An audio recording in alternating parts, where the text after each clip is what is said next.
South Street by R.F. Delderfield. Adapted for radio by Cynthia Pughe. The Spinster of South Street.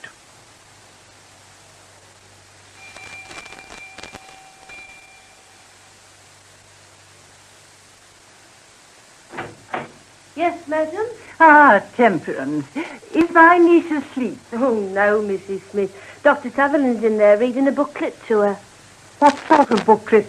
Oh, something about dysentery, ma'am. Oh, that fool of a doctor. What good will he ever do her? Oh, it isn't Dr. Sutherland's fault, ma'am. She threatened to get out of bed and fetch it if he wouldn't read it to her. Oh, she has been difficult today. Don't you think another doctor... Oh, what doctor exists that couldn't be coiled round her little finger in 2 minutes? No, Sutherland's the best of a bad job. At least he's one of us and in a position to shout at her.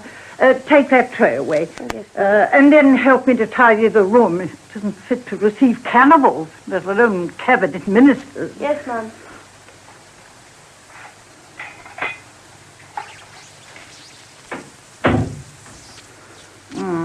Comparative statistics of adult mortality in the West Riding. 15% industrial workers never reach age of 37. 37. I wonder if she'll get that far herself. Ah, Dr. Sutherland. Good afternoon, Mrs. Smith. How is she? About the same. I had to read a chapter of Oriental epidemics before she'd even promised to rest. Oh, we can't let her burn herself out like this. Sometimes I wonder whether she'll burn us out first. Ever since she returned from the Crimea, she's been goading herself along the road to complete collapse. She can't go on indefinitely. That's what I used to say at Scutari. I remember coming ashore dog-tired and getting my first glimpse of her. She was helping one of the butchers perform an amputation. I had a physical shock when I saw her face. It was a living death's head. 6 hours later, I took some letters into her office. She'd been writing reports, 12 foolscap pages of them. I said to myself, she can't last a week. And that was over 2 years ago. Hello, here's Sidney Herbert's carriage. She ought to have had a long holiday immediately she returned. Instead of that, she posts off to Scotland to plague the Queen and Lord Panmure into starting a royal commission. She says the public are behind her now. In 6 months, they'd forget her. Fiddlesticks, they won't ever forget her. No, but I see what she means. Public opinion is her deadliest weapon, and time blunts it all too quickly. Dr. Sutherland, I believe you encourage her obstinacy. She doesn't need any encouragement, Mrs. Smith. I'm thinking she's the most pig-headed female God's made since he salted Lot's wife. Lord Herbert is below, ma'am. Very well, show him up. No, tidy up these papers. I'll bring him up here myself.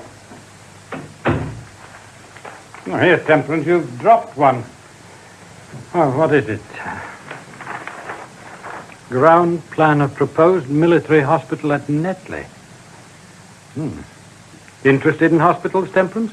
No, sir. No, not really. They make for so much untidiness. By George, you're right. Besides, they stink. Not Miss Nightingale's hospital, sir. Oh, yes, Temperance, even Miss Nightingale's, for the first day or two. Don't want to be a nurse, I suppose? Lord, no, sir. I faint at the sight of blood. I expect Miss Nightingale did, until she saw it in torrents. Oh, no, sir. Miss Nightingale wouldn't faint. She's a lady. Besides, she's different. Different. Aye, that's it. Different. Come in, Sidney. Ah, John, delighted to see you. And I you, Sidney. Welcome to the little war cabinet. Is that what they call us? Not us, Sidney. We're only orderlies. Is the Secretary for War really coming? Ultimately. Today he's sending Dr. Andrew Smith, Chief of the Army Medical Department.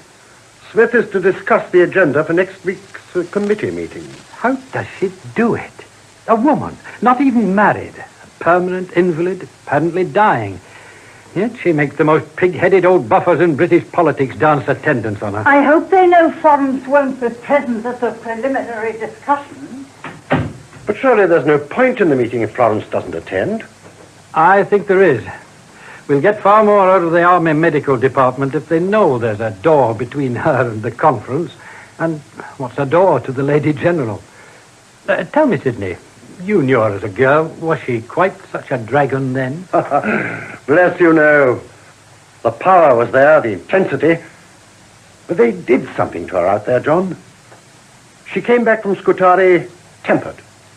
Clear thinking, qualified in every way, but somehow so ruthless, ice-cold, bitter. You can't watch men die from sheer departmental inefficiency and hang on to your old standard of values, Sidney. You did, John. I'm an old guest of death. She was late at the feast. Hello, here's Clough. Good afternoon, Lord Herbert. Good day to you, Arthur.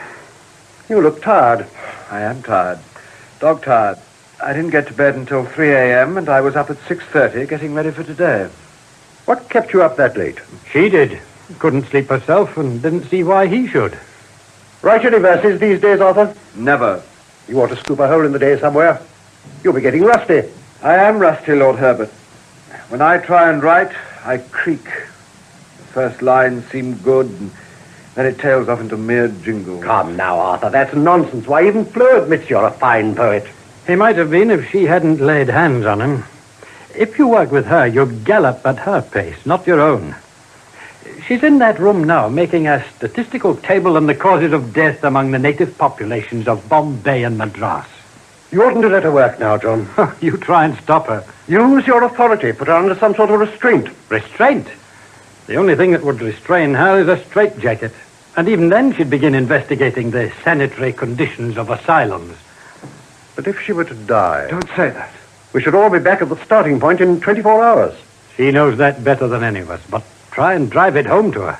She'll tell you that her ill health is the reason for this urgency. Does she contemplate the possibility of death soon? Not really, no. When I threatened her yesterday, she said she'd outlive us all by 30 years. And your opinion as a medical man? Honestly now. Physically, she should have died in the Crimea, and several times since.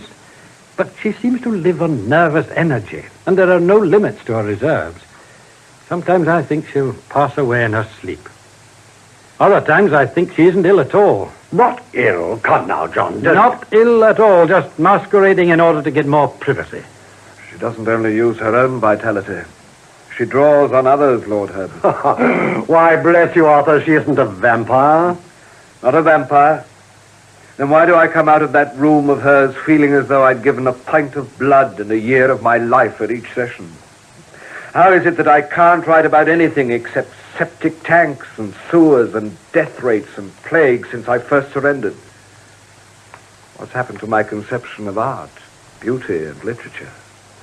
Why do I despise myself for ever wanting to translate these things in terms of words alone? If you have a mission of that nature, Arthur, I'm not at all sure you shouldn't leave us and fulfill it. That's the rub, Lord Herbert. I haven't such a mission any longer. She took charge of it and substituted sordid reality for beautiful dreams. New lamps for old. Hygiene for the Hesperides. She put pity in place of it. Don't forget that, Arthur.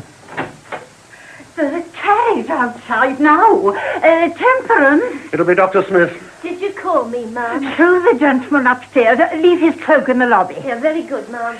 I could still tell him Florence is too ill to be disturbed. She won't be disturbed, I promise you. Thank you, Lord Herbert. I can trust you. In here, sir. Oh, thank you. Good morning, gentlemen. Dr. Smith, this is uncommonly good of you. Dr. Sutherland, you met, of course. Yes, How do you do, Sutherland? Mr. Arthur Clough, Miss Nightingale's secretary. How do you do? We may as well be seated, gentlemen. Dr. Smith, will you sit here next to me? Thank you. Sutherland, we haven't seen you at Whitehall in months. Where do you hibernate these days? In here, mostly. Haven't had a minute's freedom since my lord here sent me to that infernal Turkish abattoir. Miss Nightingale sees to that. I hear the good lady's been indefatigable. You mustn't put too great a strain on her, you know. We never know when there's another Crimea around the corner. Miss Nightingale is gravely indisposed, Dr. Smith. I'm sorry to hear it. Am I to understand that she cannot attend today? I'm afraid not. Oh, then an indefinite postponement would be the best thing. Miss Nightingale would, I feel certain, be greatly opposed to any further delay. We have all the necessary data for the discussion of the principal problem. I see no reason why we shouldn't proceed with preliminaries. What do you say, Smith? As you wish. There's no harm in mere discussion. Good. Well, you are aware, of course, that on her return, Miss Nightingale approached the Secretary for War with a request for some sort of commission to determine how to reform military nursing based on her observations in the Crimea. Reform it? Everyone associated with nursing the sick and wounded in the Crimea came home determined to expose certain lamentable inadequacies in our present system. Lord Herbert, gentlemen, let there be no misunderstanding. As Chief of the Military Medical Department, I must tell you that I and my colleagues resent the implication that the system needs shielding from the light of public investigation. Dr. Smith, it must be clear, even in Whitehall, that the system needs dragging into the open by its ears, that Britain might see what a monstrously evil thing it really is. Dr. Sutherland, I object to that statement. As Chief... Gentlemen, please. Let us have done with recriminations and learn from the mistakes of the past. Miss Nightingale has already been promised a royal commission. In principle, but we've no intention of conducting a public inquest on governmental errors which must inevitably occur when an empire of this size goes to war. Precisely. What we are here to determine is the personnel of the Board of Inquiry, and Mr. Clough has a list of Miss Nightingale's nominees. Her nominees are Dr. William Farr, General Stork, Mr. Augustus Stafford, and Dr. John Sutherland. But I was given to understand that the commission was to consist of army medical men only. Dr. Sutherland's services as a sanitary expert are widely known, but his official and medical experience hardly justify his inclusion on a body of this importance. Miss Nightingale feels that medical and sanitary problems are closely interlocked. Oh, this is quite ridiculous. If there's to be an inquiry at all, we feel that the board must be exclusively composed of permanent members of the military medical staff. But those are the very people who stop at nothing to mask the true facts, Dr. Smith. Dr. Sutherland, I most bitterly resent the implication behind that remark. Of course you do, Dr. Smith, because it is the very beginning of the truth. Florence, I beg of you. This is gross disobedience. Go away, both of you. I'm not going to let a door stand between me and my plans.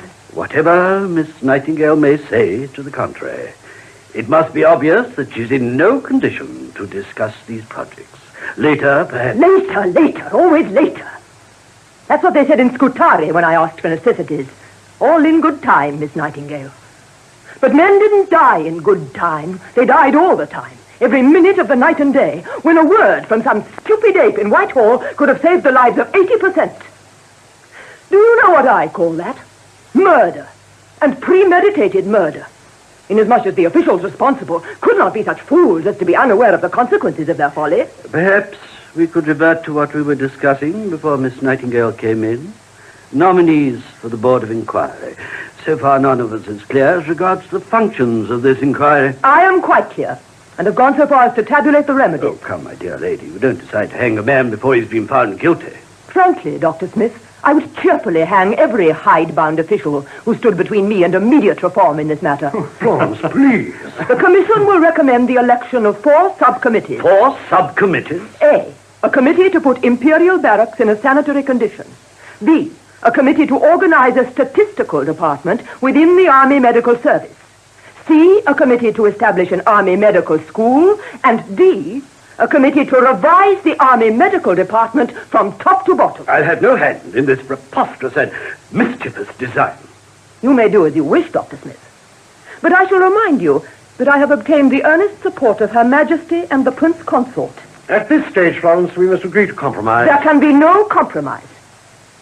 Either the commission is set up on this basis, or I shall publish my diary, which will, I don't doubt, bring the entire government about your department's ears. This is fantastic. A department of Her Majesty's services being threatened like a common malefactor. Miss Nightingale, I beg you to excuse me. Perhaps when you are in a less agitated frame of mind... I shall never be calmer than I am today, Dr. Smith, and never more determined. Am I to understand that you too hold these extreme views, my lord? My views in this are identical with those of Miss Nightingale, Dr. Smith. Thank you, Sidney. I'm sorry. Good day, Miss Nightingale. I'll see you downstairs. Arthur, make a précis of the discussion, will you? Have it ready tonight. Very well, Florence. Oh, dear. Florence, you've overtaxed your strength. All right, my dear. I got you. Lie down here on the divan. That's right. I'm so sorry. It was a sudden weakness. I'm better now. Florence, you've got a devil in your heart. A devil? Perhaps, Sidney. But God put it there.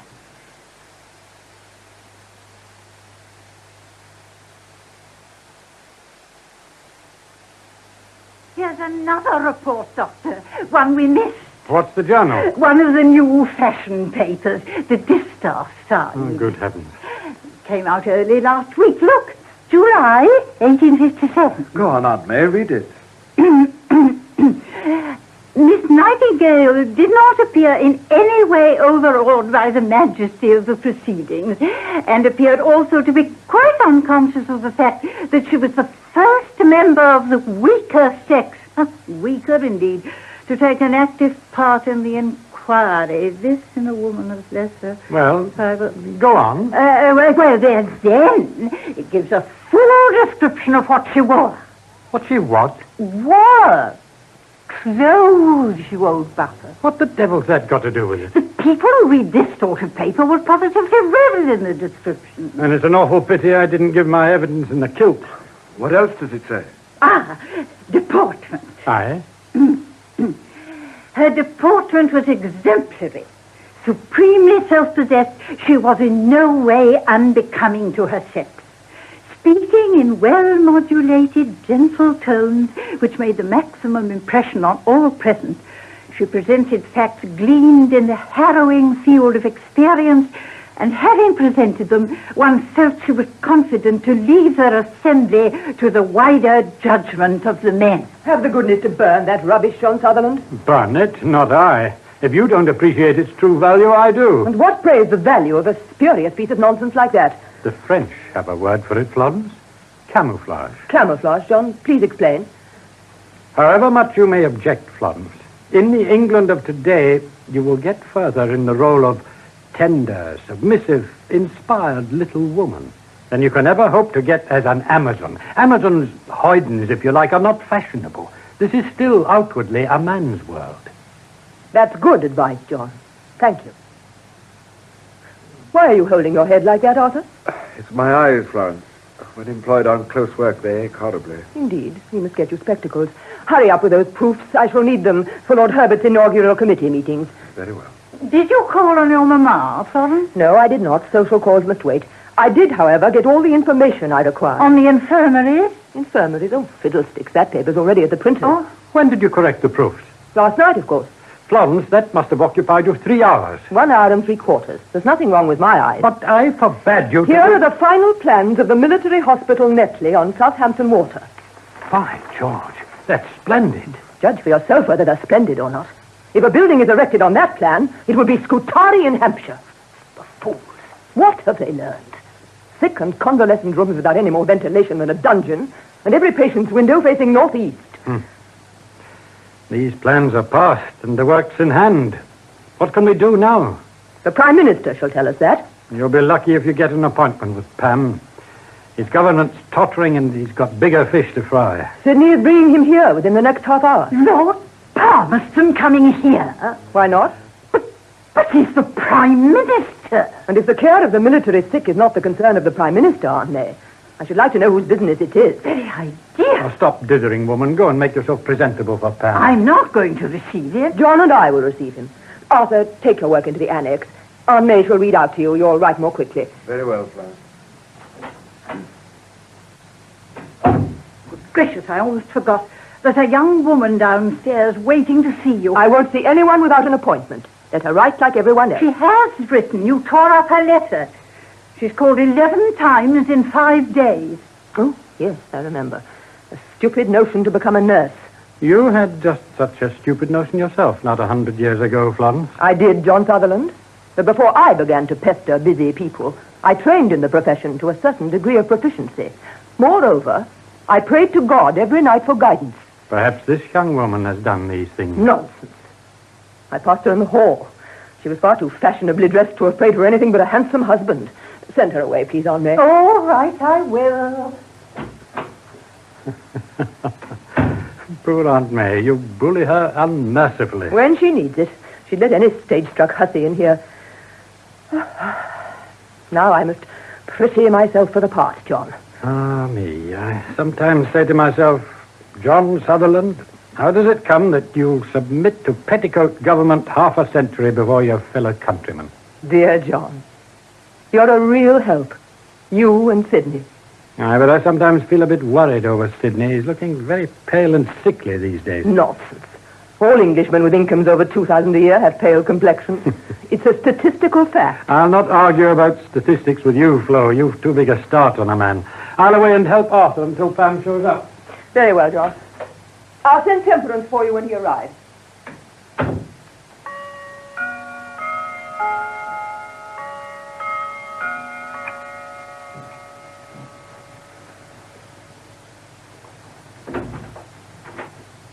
Well, I'm in.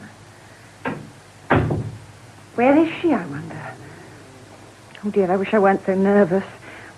Pull yourself together, Margaret Douglas. She can't eat you. Oh.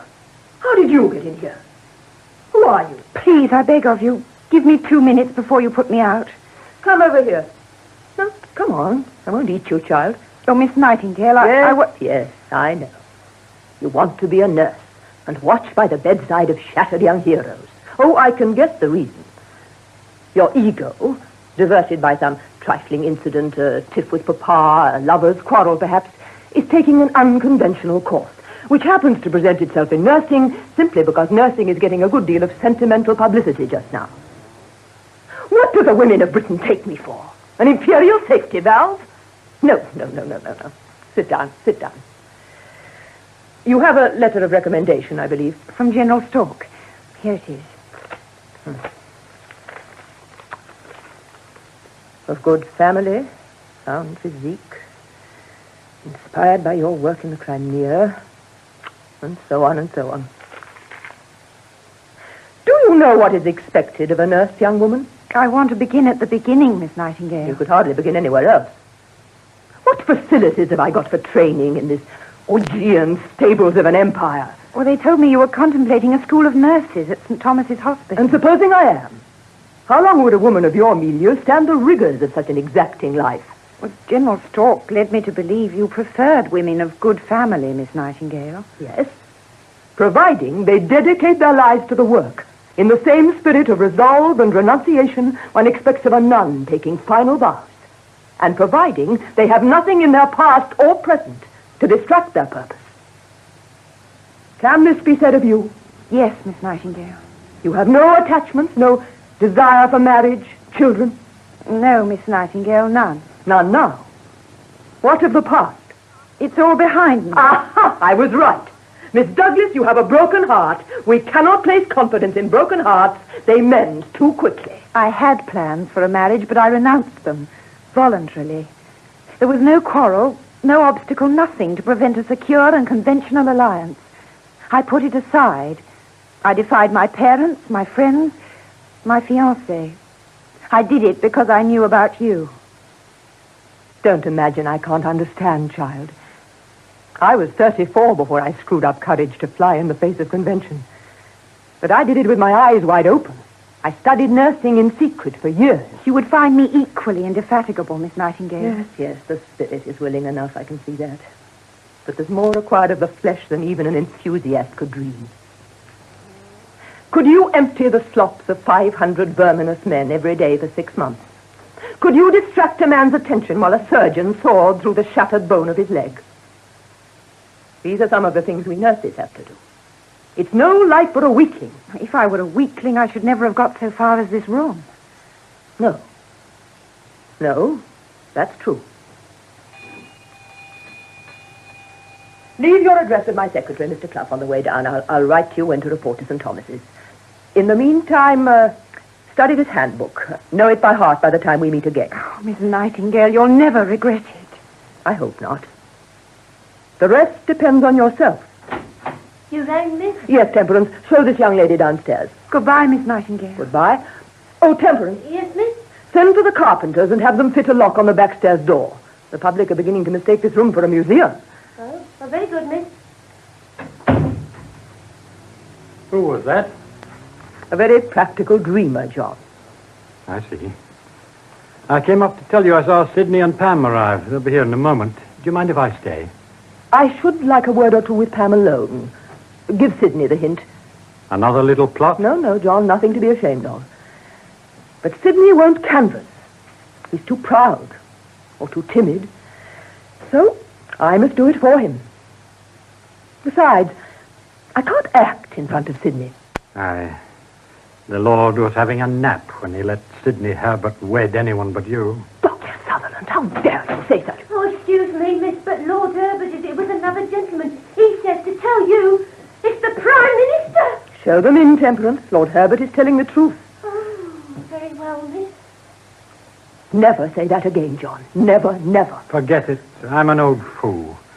Maybe the thought's been there too long. Bury it. Kill it now, here. What a weapon it would make for our enemies.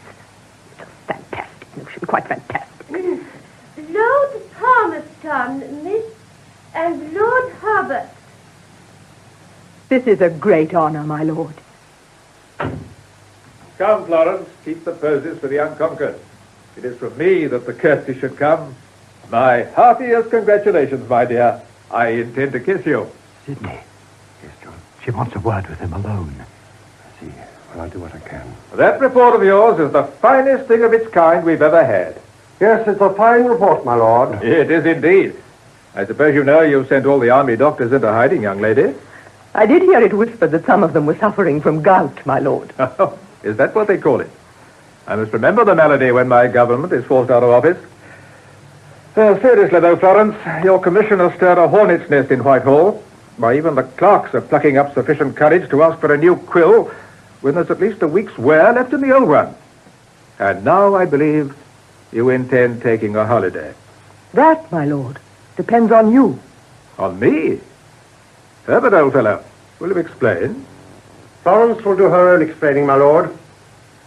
I leave you to her. Come, Sutherland. What thunderbolt may we expect now, Florence? I wanted you to have a look at this plan, my lord. Ah, Netley Hospital. Ha! Well, I'm ahead of you. Work is about to begin on the building. We have learned some of your Napoleonic tactics, Florence. My lord, in this case I urge caution rather than speed. Caution? You? This entire plan is outmoded. We have alternative plans, superior in every respect. Oh, maybe, but this is a War Office concern, and you are still officially unrecognized in every sphere but nursing. Is a hospital outside the sphere of nursing? As it stands, this building is more the concern of the prison commissioners. My lord, it was you who prevailed upon Papa to give me my initial opening. Tell me, have I not justified that faith? No man ever saw a richer or a quicker return on an investment, Florence. Then I beseech you now, exert your powerful influence to stop work on Netley until we have rallied sufficient support to establish our alternative plans. Yes, you're asking a great deal, Florence. The work is so far forward, estimates, contracts. I know it, and I do so without apologies. You're quite sure of your views in this matter? Utterly, utterly sure. Oh, very well. Work shall not begin for 6 months. Oh, my lord. Have we your pledge? You have my pledge. Thank God. Now I can rest. Well, you understand, of course, that no word of this gets abroad. Discretion was one of our earliest lessons, my lord. This is strictly unorthodox, of course. I shouldn't even be here talking to you. Unorthodoxy is the hallmark of true greatness. You have given posterity one more proof of your statesmanship. Come. And tonight I shall thank my Maker that Lord Palmerston was Prime Minister when he, who is aware of all, summoned me to the task. From anyone else, that would have sounded sanctimonious. Coming from you, I cannot conceive a greater compliment. You've made me proud, Florence. Proud of my judgment and proud to help. Well, I must go. So much to do. Goodbye, child. Don't trouble to ring. I'll find my way down. Pam, Yes? you aren't really on my side, you know. I'm an outsider at Whitehall, even to you. You're a woman, Florence. Got to resist that, you know. But I'm not on their side either. I like your tactics. I learn a good deal from them. And the Netley project, you won't go away and forget us. I gave you my word, didn't I? You can ask anyone on the continent whether I'm in the habit of breaking it. Good day, dear.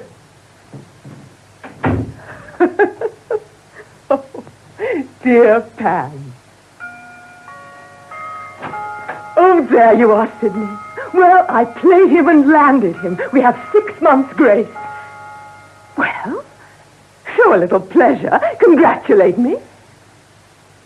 What is it, Sidney? Why did you persuade John Sutherland to get me out of the way while the PM was here? Oh, that. Oh, come, Sidney, don't behave like a petulant schoolboy. I should like to know, Florence. Very well, I'll tell you.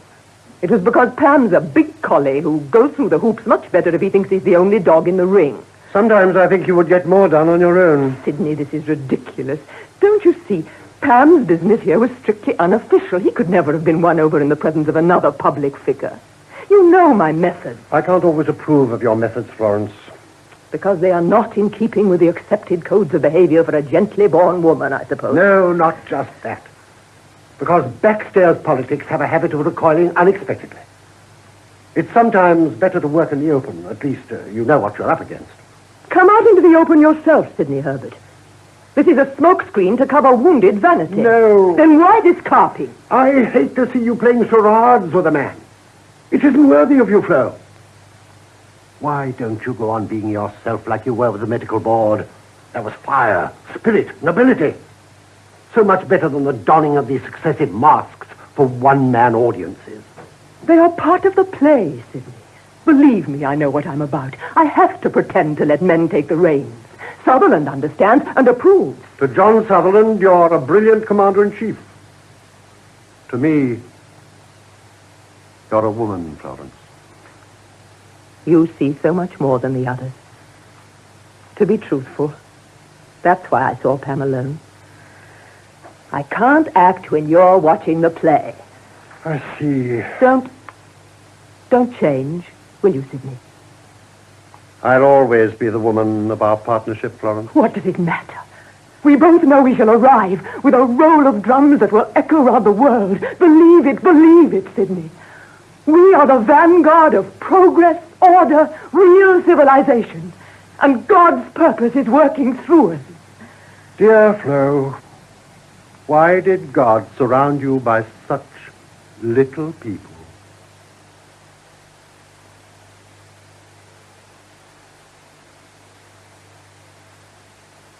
Come in, Peter Grillage. Thank you, Mom.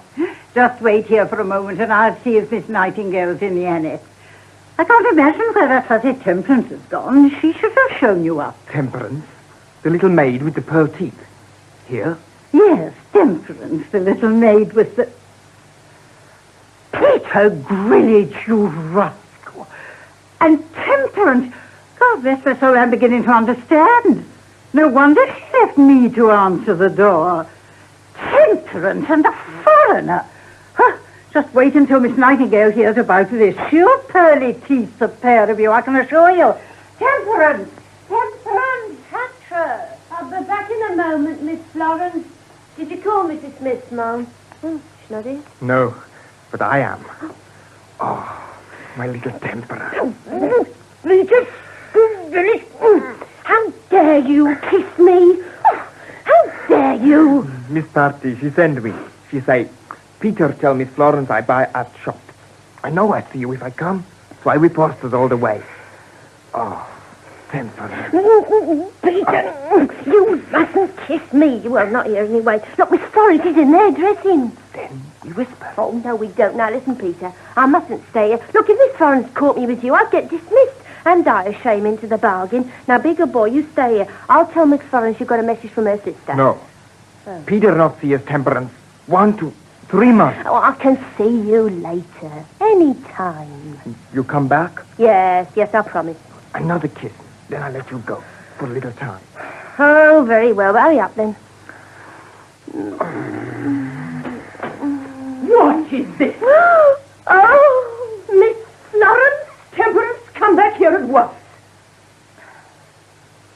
Yes, miss? Now then, will one of you have the goodness to explain this extraordinary scene? Miss Parthenope, she sent me to say she comes. Never mind my sister Parthenope, Peter Grillage. What relationship exists between you and my maid? Not understand. Come, you understand me very well. Don't pretend I wasted my time teaching you English. Has he proposed marriage to you, Temperance? Marriage? Oh, Miss Nightingale. Come now, Temperance. From what I know of you, he certainly wouldn't have made that much progress without some sort of declaration of his intentions. Oh, Miss Nightingale. Oh, Miss Nightingale. It's intolerable, this mock modesty among English women of all classes. Peter Grillage, I want you to tell me the truth. You understand what I mean by truth, don't you? Yes, Miss Nightingale. Very well, then. Do you intend to marry Temperance Hatcher, my maid? Peter, marry Temperance? Oh, good. Look, Mrs. don't know what he's saying. Oh, yes, he does, and you have every intention of hearing him say it, you minx.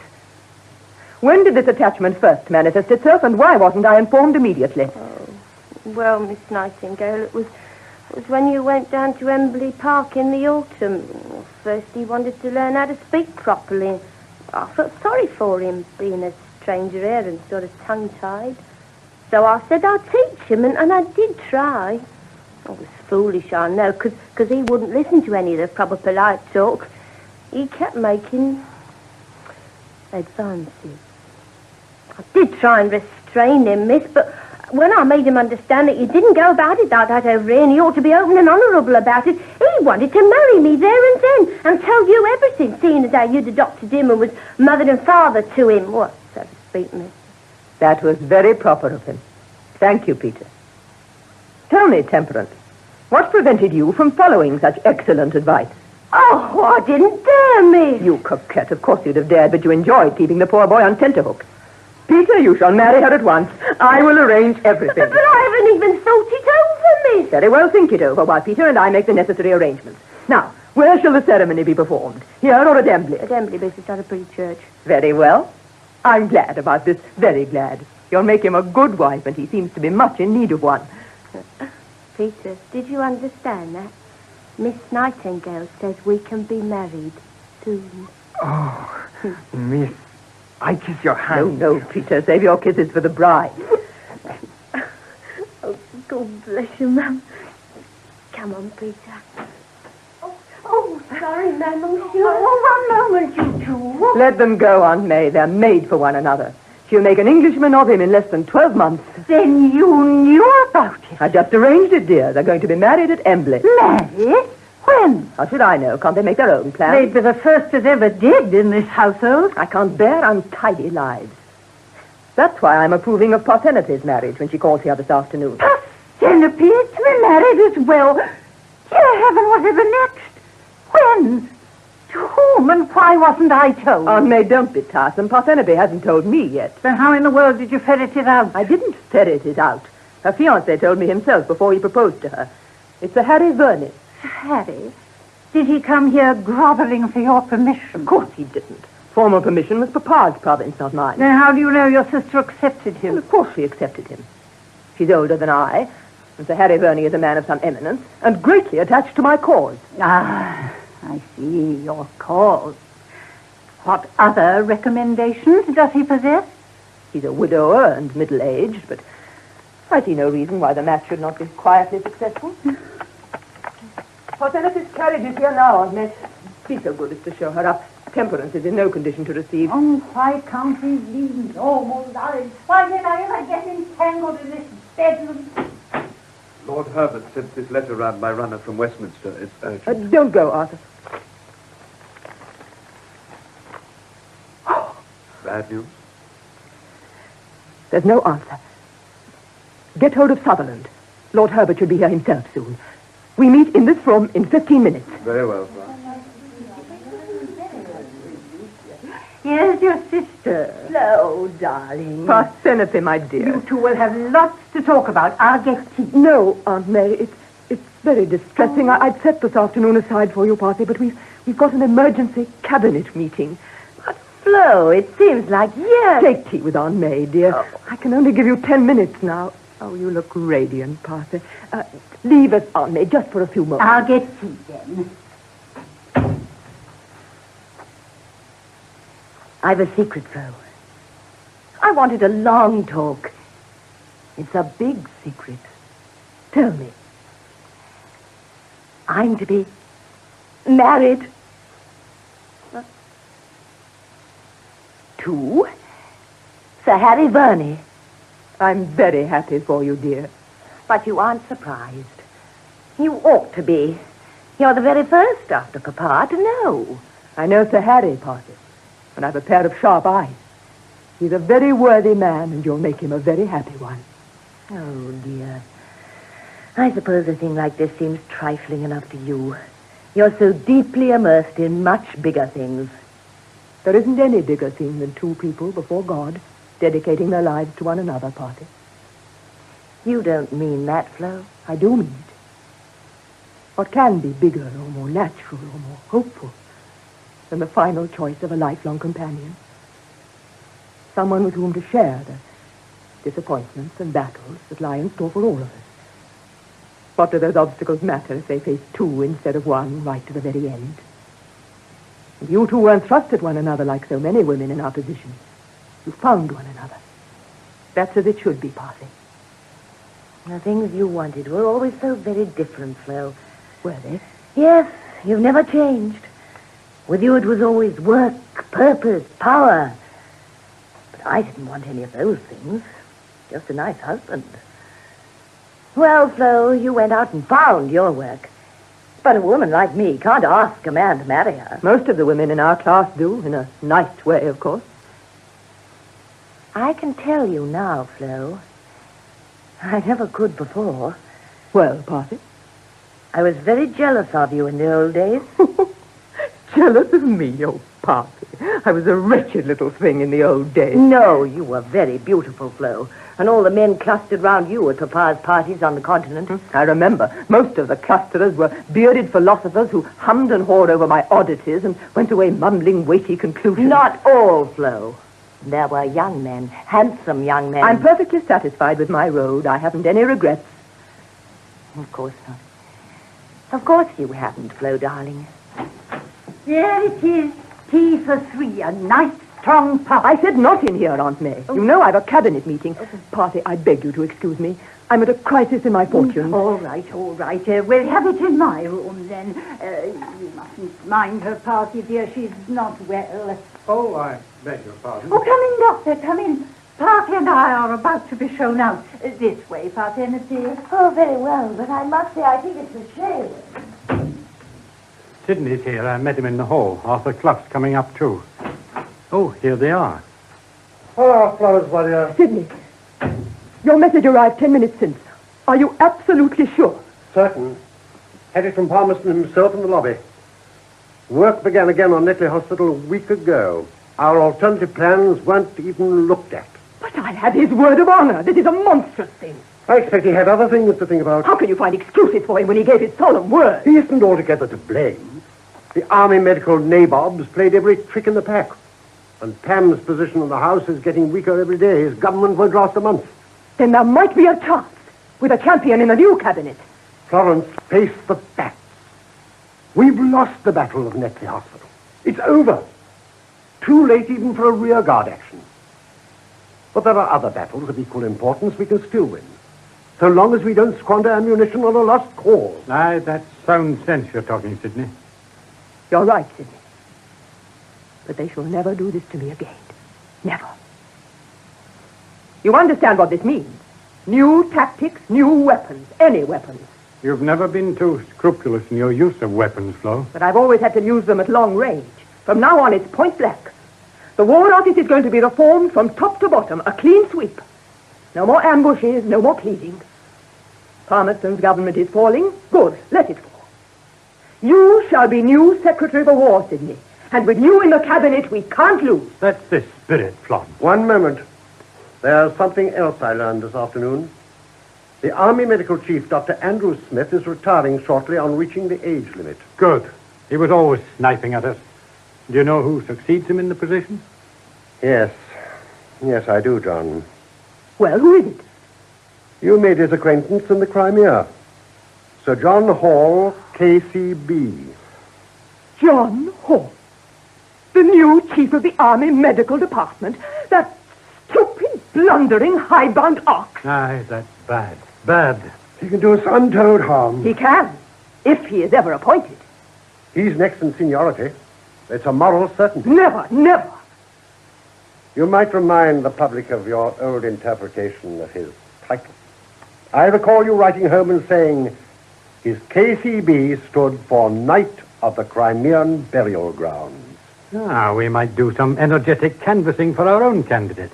We haven't got one yet. There are several on the provisional list you made out. I have it here. Gosh, we can't waste time finding a competitor until we've got Hall out of the way. What do you propose? Sending Arthur Clough to the Opera House to assassinate him? In any sensibly governed community, he would have been assassinated years ago. Fortunately, the means of eliminating him are not far to seek. What's your plan, Florence? I shall do what I threatened to do long ago. Arthur. Yes? Draft a letter for circulation to the press, using part of the text from my Crimean journal. What part of the text, Florence? Where it describes how Sir John Hall tried to starve my party and me into surrender by leaving us without food during our visit to the Crimean battlefields. Crimean journal, check pages. And there is something else. I shall want details of the occasion on which Sir John took part in the inquest on a soldier called Frederick White, who received 150 lashes. There was a big scandal about it. Sir John's verdict was that the man did not die from the effects of the flogging. How do you propose to use that? Ah, the press won't print it. The newspapers don't get everywhere. Sydney shall circulate the facts in the lobbies at Westminster. Florence, I can't do that. You must. We are at war, Sydney. You asked me to formulate a whispering campaign aimed at smirching a man's character. That isn't honest campaigning, it's blackmail. What did Sir John do to us? The end justifies the means. I cannot do it, I tell you. There must be other ways. Oh, there are. The old ways. To hedge, obstruct, procrastinate. Months of sapping and mining and perhaps ignominious defeat in the end. I'm tired of siege warfare. It's time we took Whitehall by storm. Don't you see? Of course it would be infamous if we stood to make personal gain from it. But the cause is so much bigger than we are. It's God's will working through us. Oh, heaven knows I'm with you heart and soul, Florence. You're above party strife and place-seeking politicians, but There's no time for a campaign, Sydney. Hall is big enough and vicious enough to ruin us overnight. Who are we to question God's method? You're right, Florence. You're always right. But don't talk glibly about God as though you and the British Empire worshipped the same deity. we're all serving the same God, Sutherland. Not Florence. Her conception of the Almighty is one of an omnipotent sanitary inspector. Eh, Florence? He might be. He might well be. Sanitation first, then salvation. Come, gentlemen, to work. To work.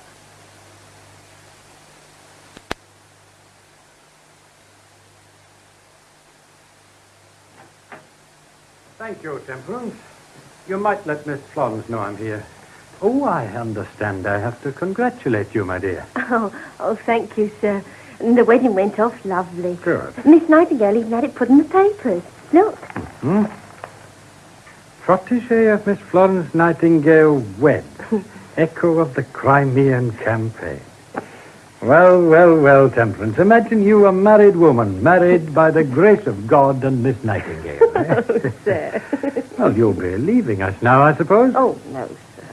No, I couldn't leave her now. She's so busy. Oh, don't be stupid, woman. If you wait to catch her in a slack period, you'll be too old to have any children. Cut and run now while the going's good. Good afternoon, Doctor. Go and tell Miss Nightingale Dr. Sutherland's here, Temperance. Yes, ma'am. Well, have you made up your mind to tell her? Aye, but I'm not liking the task. Somebody must, and she'll take more notice of you than anyone. Is Arthur any better today? No, he's as ill as he can be. She's in there now, dictating to him. You'd best stay with me. My general news is none too good. Sidney Herbert's in poor shape. He's on his way to see her. We'd best get Arthur out of the way first. He's been looking worn out for months. He'll have to rest. Get that off immediately, Arthur. I'll finish the others later. Yes, Florence. And what can I do for you, John? Sidney's coming to see you this afternoon. Indeed. Is he in any new difficulty? He's very ill, Florence. Ill? He collapsed at a cabinet meeting this morning. He's been keeping himself going with brandy. What does this mean? He's got to relax.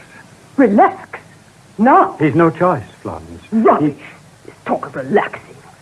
They said I'd no choice for years on end, and I heeded them no more than a field of chirping crickets. But did I die?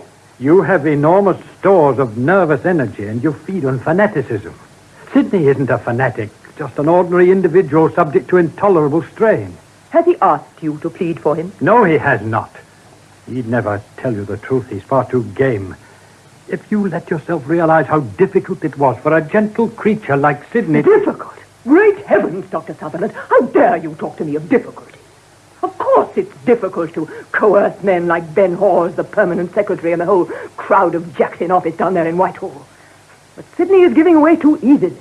Even Gladstone is bullying him over the estimates. Difficulties? What baby talk is this? Haven't we learned to expect difficulties? Well, I'll deal with Sidney when he arrives. Is that all you've come about? No, it isn't, Florence. We want Arthur Clough to take a holiday. Clough? A holiday? Has everyone lost their sense? It's not my idea, it's his wife's. She came round here to see me this morning. She's very concerned about him. What's the matter with him? I've noticed nothing. Beyond an even more pronounced inclination to lay down his pen the moment my back is turned. Florence, Herbert can speak up for himself, but I'm going to speak for Arthur. He's got to rest before it's too late. So this is a conspiracy? No, it's the dictates of common sense and nothing else. Open your eyes. What's an obsession to you is only an occupation to others.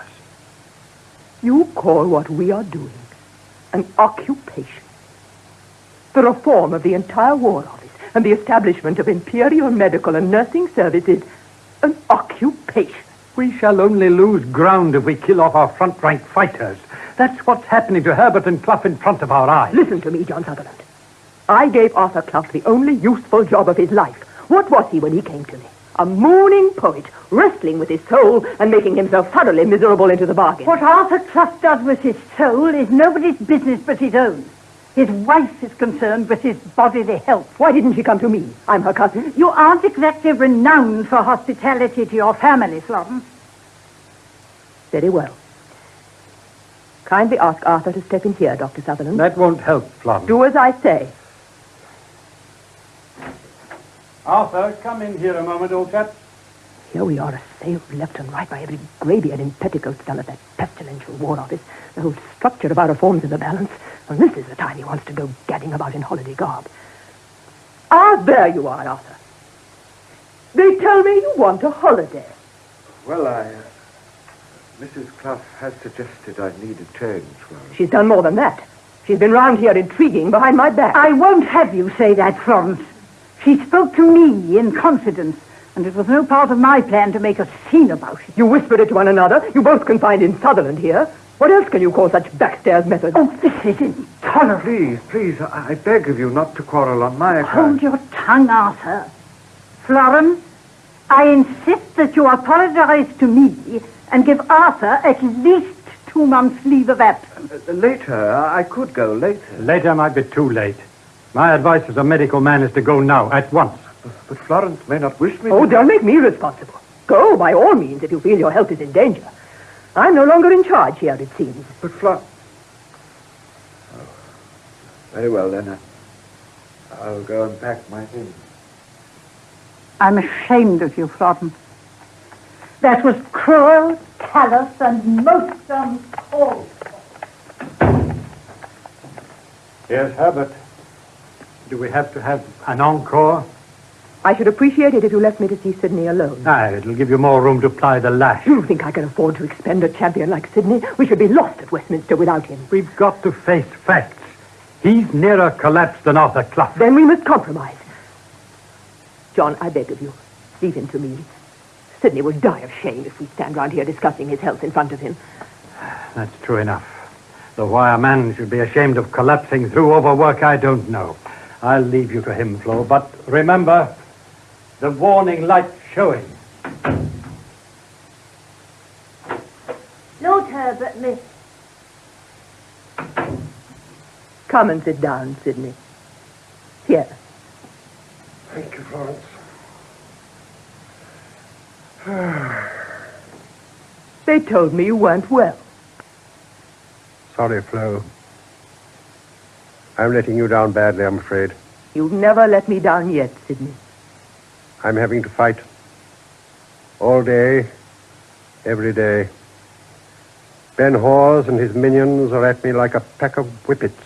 Even Gladstone. Hawes, Gladstone, how can they win in the end? What faith have they got that will carry them over and through every obstacle in the path as we've been able to advance from the beginning? I'm not being beaten by Gladstone and Hawes, Flo. I'm being beaten by an incurable disease. Haven't I proved there's no such thing? There isn't for you, Flo. But I'm made of softer clay. It's that very passivity of spirit among you and the others that is losing the battle, Sidney. You mustn't accept conditions, but make them. How many times did they beseech me to rest? How many times did I obey them? You have a single purpose, and by diverting every drop of heart's blood into the stream, you keep it moving. I can't do that, Florence.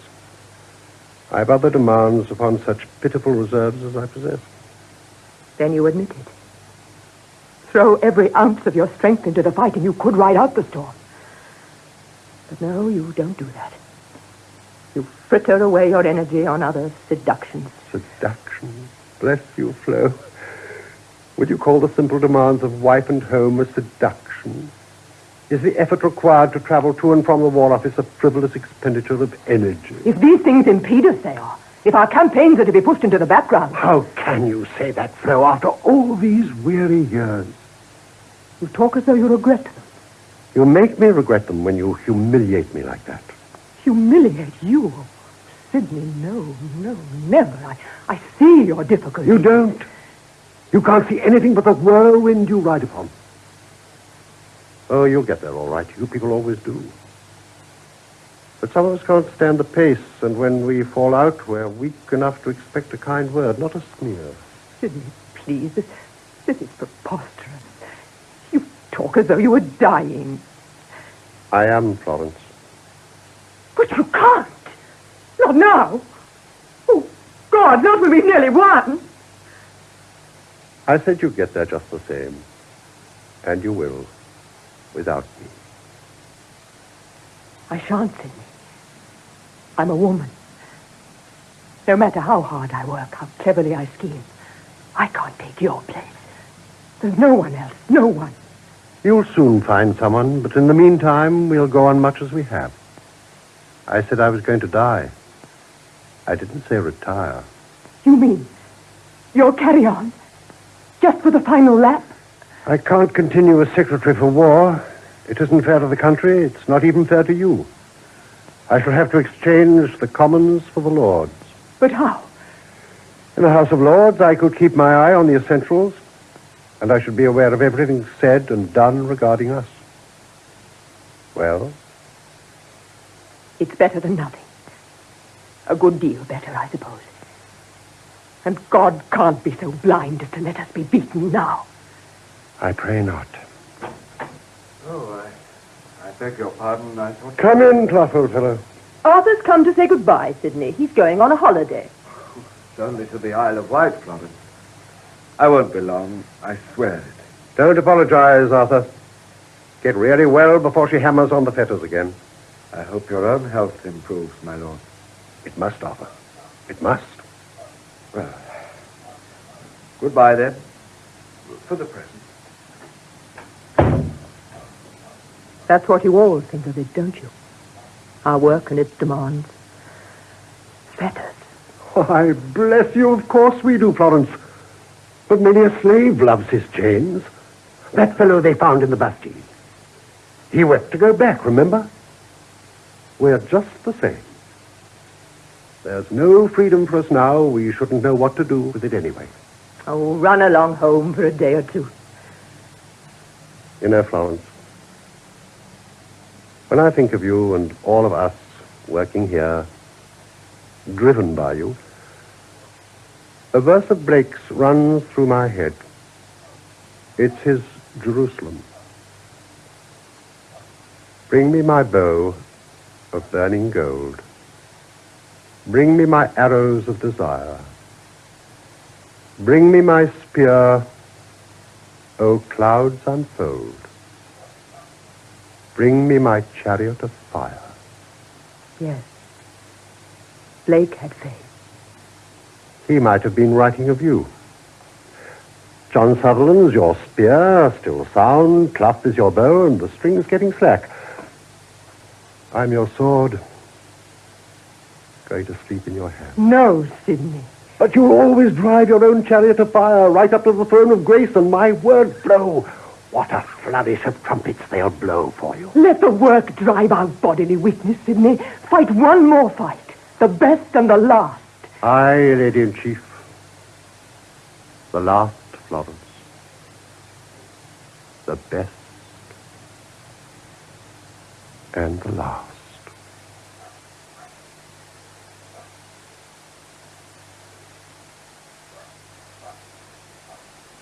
This will be the book you are wanting, I believe.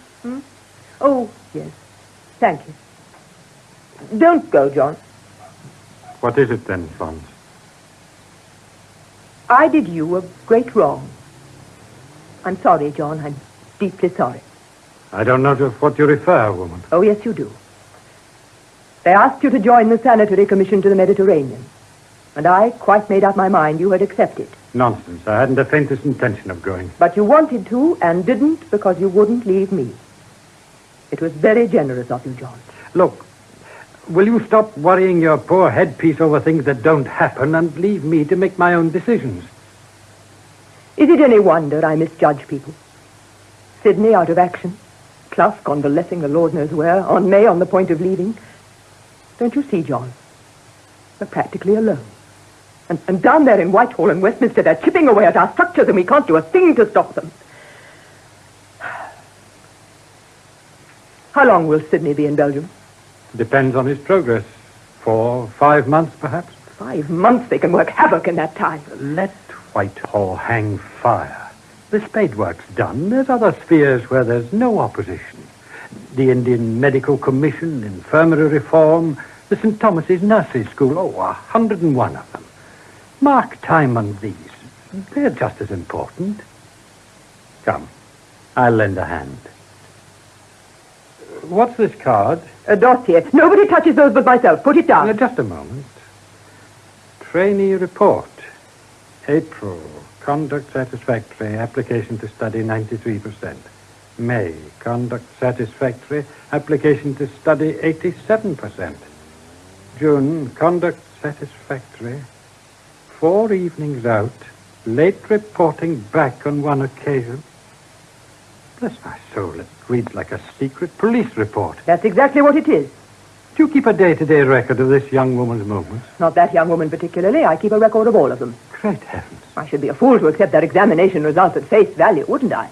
I can't understand you watching their private lives. Observed with male escort. It's fantastic. How else can we tell a bad nurse from a good one? How are we to make selections when important positions are to be filled? This card is starred in red ink. Does that mean this nurse is earmarked for the gallows? That card is the record of Margaret Douglas, the girl who came here and begged me to enlist her. The red star means I am removing her from my list of trainees. She's downstairs now. I give you up, Florence. Richelieu and Talleyrand were mere amateurs. Well, have the little wretch up and put her out of her misery. I'll not stay for it. I wouldn't know whether to laugh or cry. You rang, miss? There's a young woman in the hall, Temperance. Show her up, please. Yes, miss. Hadn't you better have Temperance search her for firearms? Go back to your work and leave me to do mine. Miss Margaret Douglas, Miss Nightingale. That will be all, Temperance. You may sit down, Douglas. When do you anticipate getting married? I... Oh, come, don't fumble for words. Speak the truth. I hadn't decided to get married at all, Miss Nightingale. You hadn't? Then what do you propose to do with that wretched young man who spends most of his waking hours supporting the brickworks opposite your quarters? You find that corner abominably draughty in the autumn. I can't help it if he won't abandon his suit. Of course you can help it.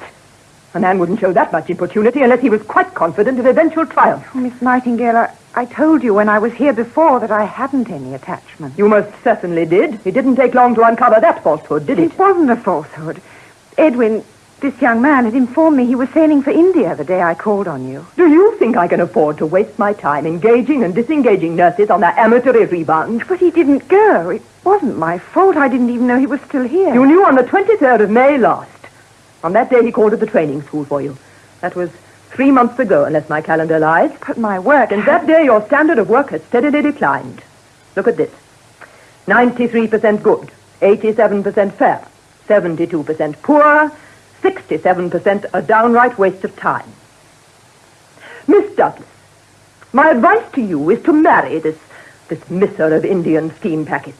Marry him at once and sail to Lahore or Delhi or Timbuktu with him, but stop wasting my time. Oh, this isn't fair. My work at St. Thomas's placed me among the first half dozen. Quite until the moon came out. And then somebody began spying. Spy? Do you imagine I have to apologize for spying? I'm at war, woman. At war with dirt, disease, and incompetence. And believe me, Miss Douglas, I'll employ any means calculated to secure me victory. Florence, I must speak to you a moment alone. Dr. Sutherland, this is unpardonable. I'm giving an interview. I can't help it. It's vitally important. Young lady, I beg you to excuse us. Florence, your brother-in-law, Sir Harry Verney, has been here. He has news. Important news. Very well. Wait in the lobby, Douglas. I'll send for you later. Yes, Miss Nightingale. Now, what is it? Florence, it's Sidney Herbert. Poor fellow, Sidney.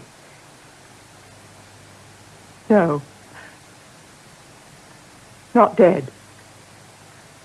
I'm afraid so, Florence. Sidney. Dead. This morning, at his home, Wilton, I tried to tell you how bad it was, Florence. I knew he'd returned from Spa, but I kept hoping and hoping, and you had so much to do. Poor laddie. Verney tells me his last words were of you, Florence. They caught something about the work, yours and his, being unfinished. He wanted to die at Wilton. I told him at Spa there was no hope. I killed him, didn't I? Oh, no, Florence. No. He lived for you. I killed him just the same.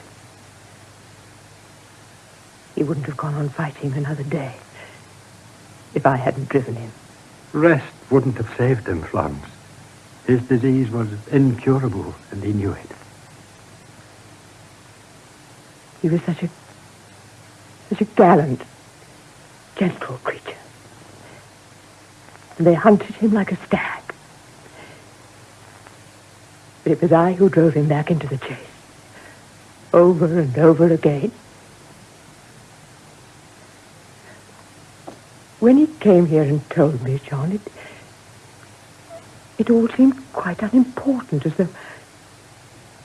though he had a headache or...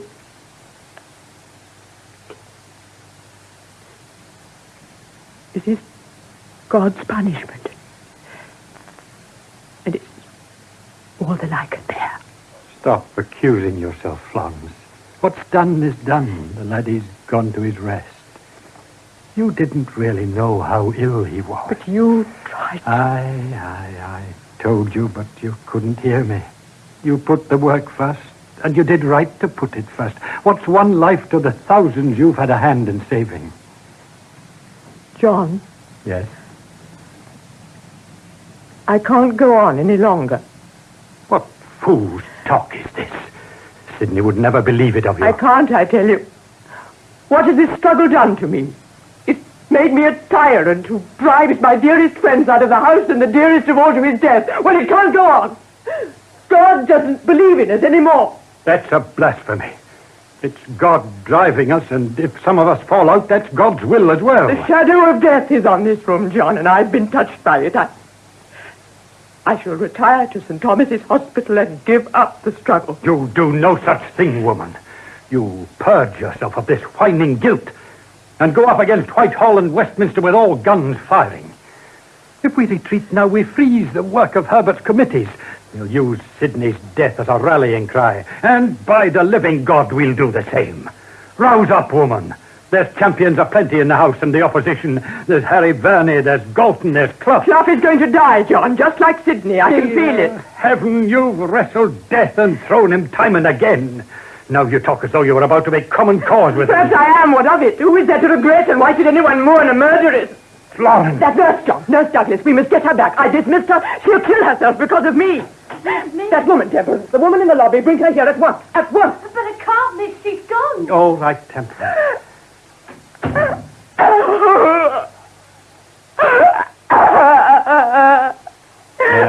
right, Florence. Weep. You're just a child again. And it'll do you a power of good.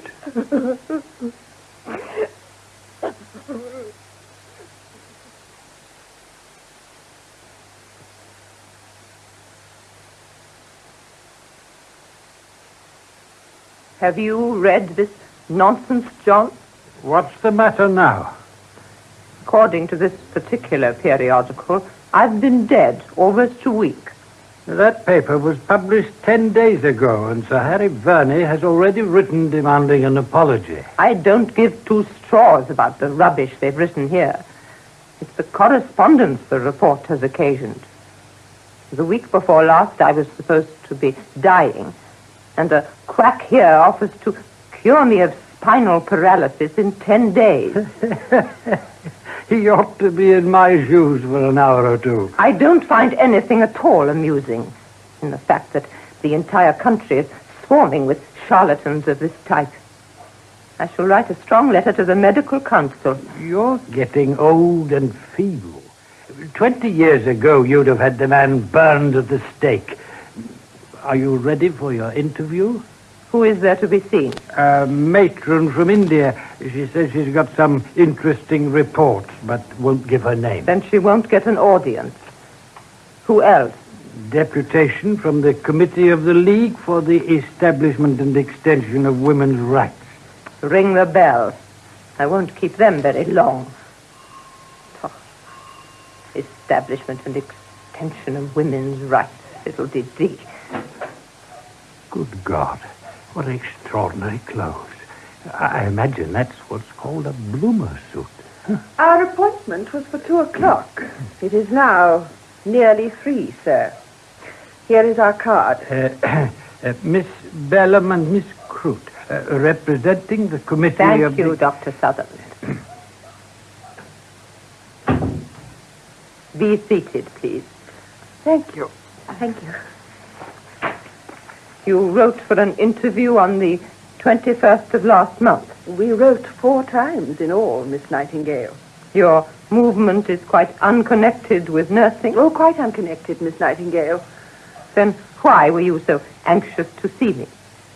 We consider we have a right to your moral support in our campaign. Is that all? No, Miss Nightingale, this is far from being all.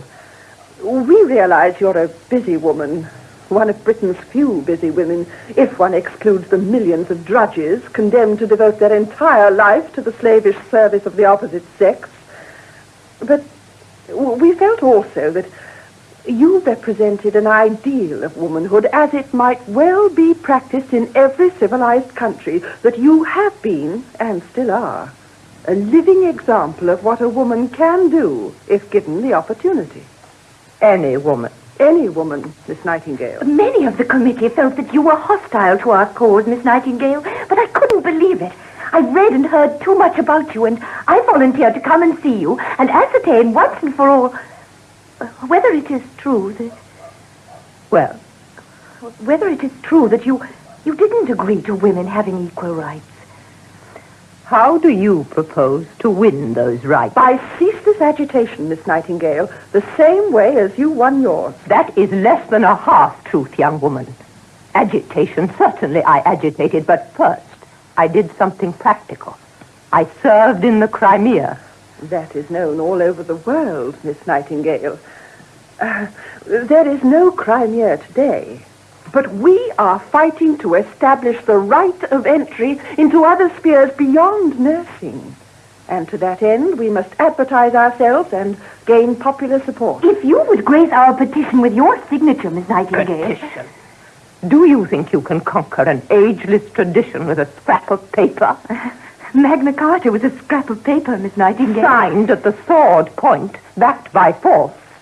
Will your document frighten anyone? But you agree with us in principle. I do not.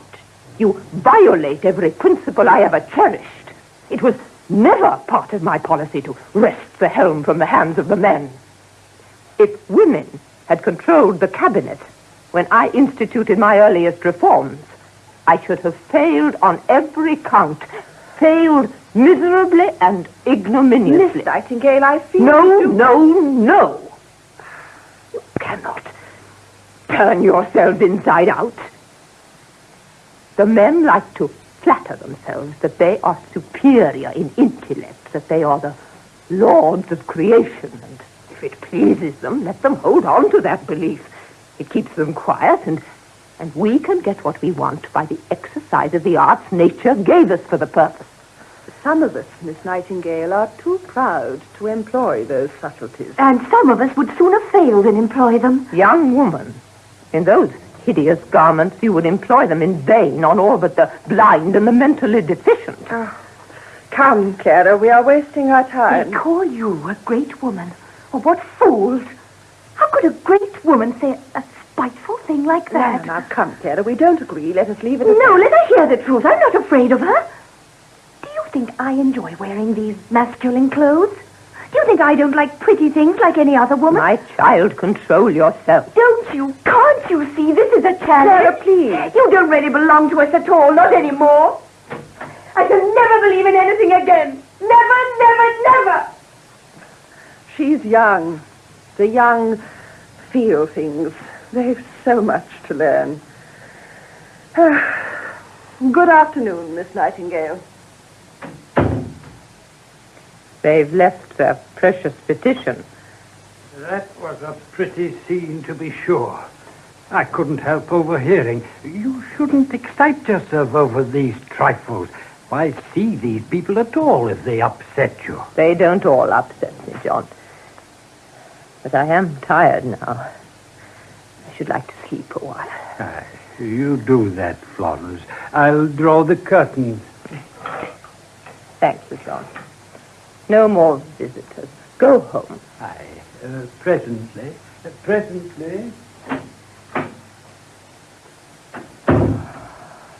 Tired. So tired.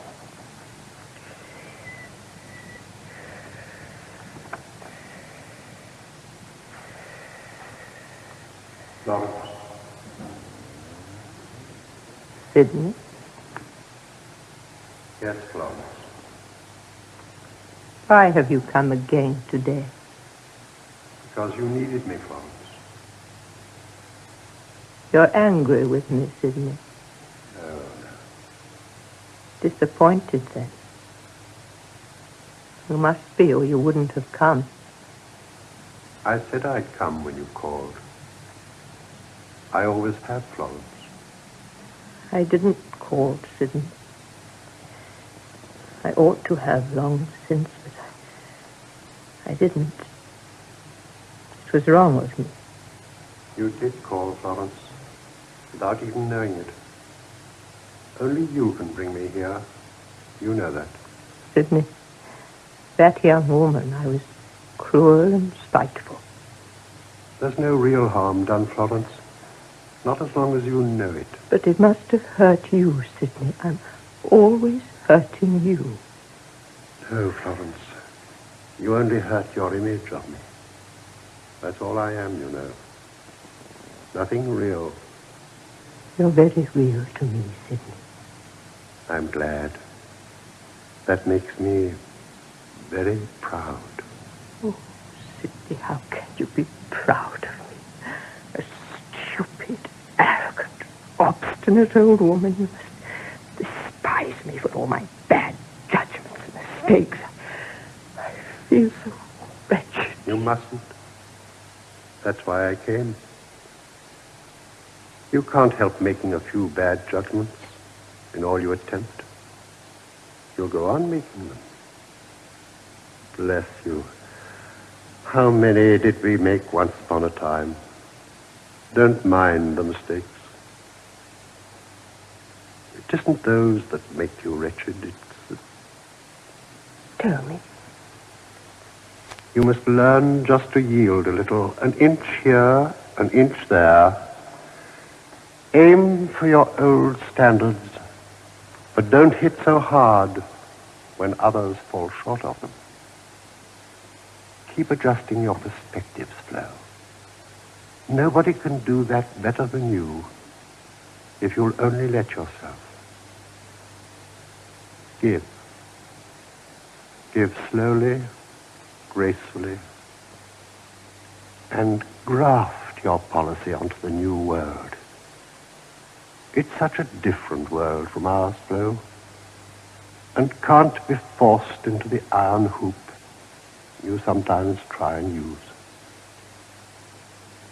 Be firm, Flo, but pliant.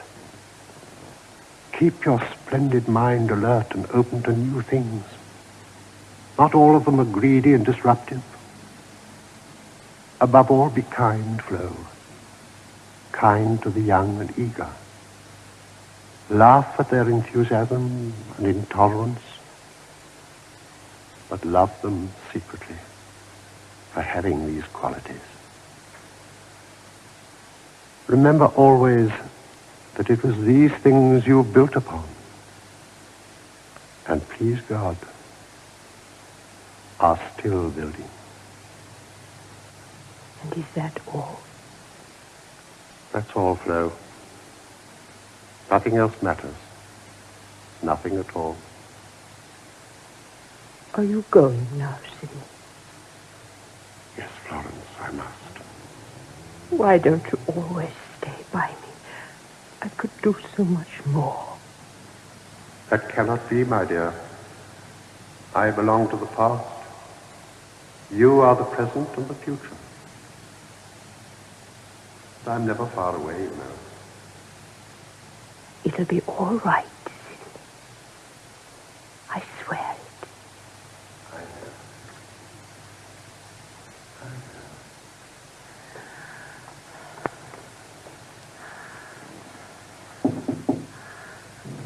know.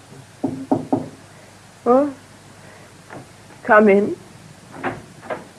Miss Nightingale? Oh, come in, my dear. Pull the curtains aside, would you? Oh, what lovely sunshine. They said there were no more visitors. I've been having a rest. Such a refreshing rest. Now, sit there, my dear, facing me. I like to see my visitors. You don't even recognize me. I do. You are the undisciplined nurse. Right first time. I remember everything. It was the day, poor Sidney, you went to India to be married. Oh, such a long time ago. I thought you'd like to see this. Statistics? Why, you've been nursing. You came to your senses. You didn't get married. Oh, no, Miss Nightingale, I didn't come to my senses. I did get married, and I was very, very happy. But it didn't last very long. Edwin died of a tropical disease a year after we got there. Poor child, poor child. He died in a hospital. They weren't very good hospitals then. So I thought I'd stay and make them better. And that's what you would have done, wouldn't you? Tell me everything. I had a dreadful struggle to get on the staff. It was almost as though... Yes? Almost as though they'd never heard of you, Miss Nightingale. Fools. But it's different now. There's several of your girls in that hospital and dozens in Bombay, Calcutta and Karachi. I want to hear more. You must stay to tea, to supper. John! Did you call me, Florence? I'm afraid I dropped off to sleep. Oh, bless my soul. How did she get in? She happens to be a matron with an analytical survey of tropical diseases in her reticule. Shame on you, John Sutherland. Go to sleep again. No. First ring for tea. This visitor is taking tea with me. And then... No. First, you must excuse me, will you? Something important. Those women's rights people, I want their address. 21 Temple Street West. Here you are. Ask Sir Harry to send it round to them. I've signed it. It can't do any harm. Are you out of your mind? After all you said to... Take it, and don't argue with me, you old dunderhead. See that Sir Harry sends it off today. All right, I'll see to it. You're a silly, vacillating old woman. There's only one thing keeps me here dancing attendance on you, m'lady. It's the pleasure of being too old to care what I say to you. He's sweet, isn't he? I remember him so well. Dear, faithful John. Dying in harness. He isn't so frightfully old. They're all fearfully old. All but me, child. And I'll never be old. Never. Because every now and then, young things like you come back to me. Always just when I need you. And just when I think the torch is going out, it flares up again, right in my face, and makes me see how worthwhile it's been, and is been. How very, very worthwhile.